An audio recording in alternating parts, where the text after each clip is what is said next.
Nu filmar du upp och ner. Tjena, dags att gymma. Vad ska vi gymma idag då? Har du några idéer?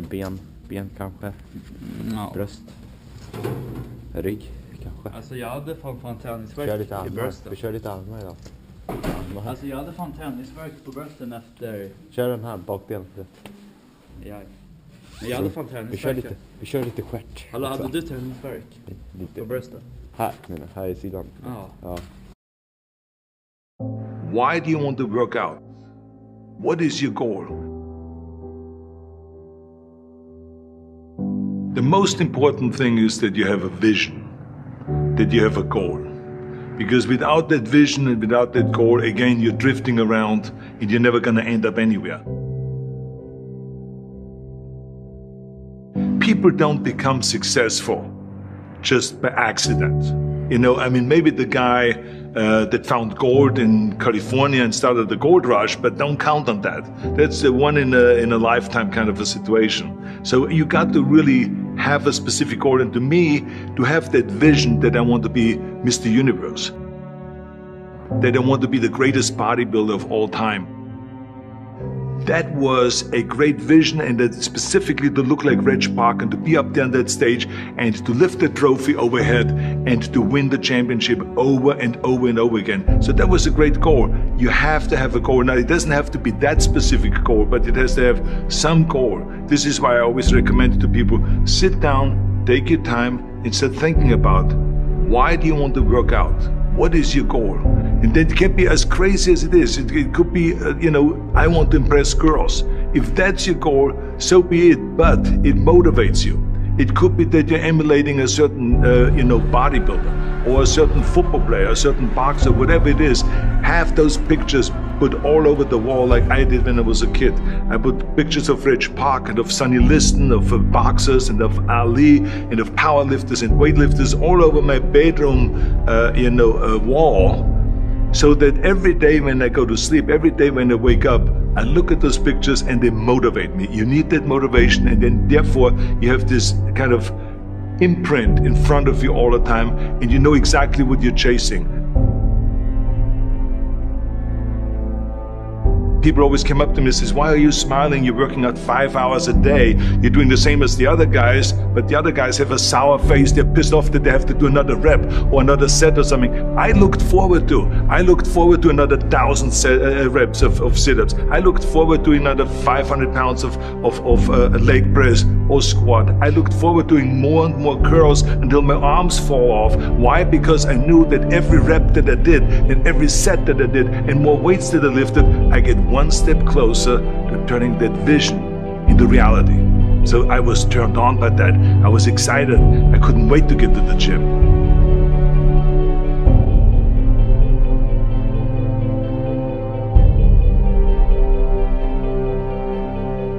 I remember that when I weighed 245 pounds, and Bob Raferson, the director of Stay Hungry, said to me that I'm interested in having you come in for a reading and work on your acting and all this, because I'm interested in having you in a movie to star with Jeff Bridges and with Sally Fields. I was delighted about that, and I was excited, and I started pumping up more and more. And then he said, but I don't want you to weigh more than 210 pounds. You want me to be in the movie, but I'm weighing 245, 246. I say, I just won the Olympia, I say, which was 1974, and I was really at my biggest. And but he demanded that, and he says, look, it's very simple. On the day we start shooting, he says, I'm gonna put you on a scale, and if you don't make the 210, you're out, because I have someone else in mind. And I worked on it. I started visualizing myself very clearly as a lean athlete, because that's the only way I could lose that weight and all of a sudden get interested in running more, because up until that point I ran like 3 miles after training or before training or whatever, but now all of a sudden it was 5 miles, 6 miles, 7 miles, 8 miles, and they even ran mini marathons in order to lose the weight, and I did everything with high reps, and I was watching my diet, what I eat and all those kind of things. And but the day before, I remember we were in Birmingham, Alabama. The day before I was at the YMCA with Bob Raferson. He was swimming and I was working out and I was running. There was a track there and I was running. He says, let's step on a scale. And I stepped on the scale and I weighed 209. So it just shows you what is possible if you visualize exactly what you want to look like.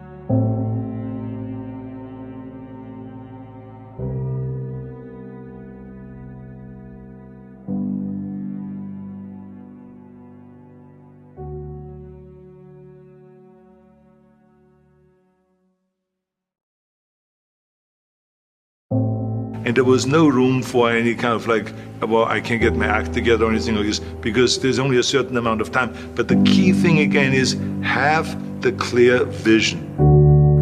Have the specific goal of what you want to accomplish, because then you never go to the gym and you say, the day I feel down a little bit, I don't know what it is all about, I don't know my life, I'm confused. No, I tell you that I was a perfect example of someone that was not confident at all.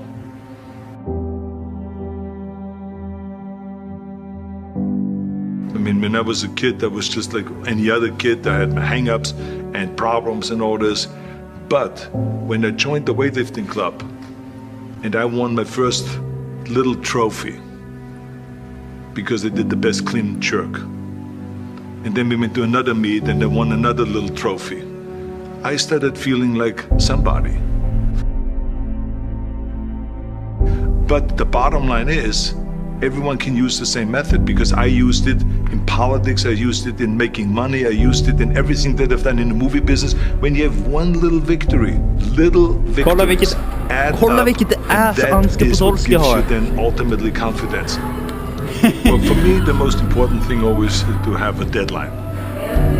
So when I, for instance, had a competition, and let's say the competition was in the middle of September, and it was now beginning of summer, so there was no more time to screw around. So there was the time now to get going with the diet, to get going with the training, to not slack off at all, because there was a deadline there. The day of the competition, I had to be in the best shape possible. And I know that if I come to the competition and I lose because I did not schedule my training the proper way, or I didn't have the right frame of mind, or I didn't give everything, literally worked my butt off, I would be just so angry.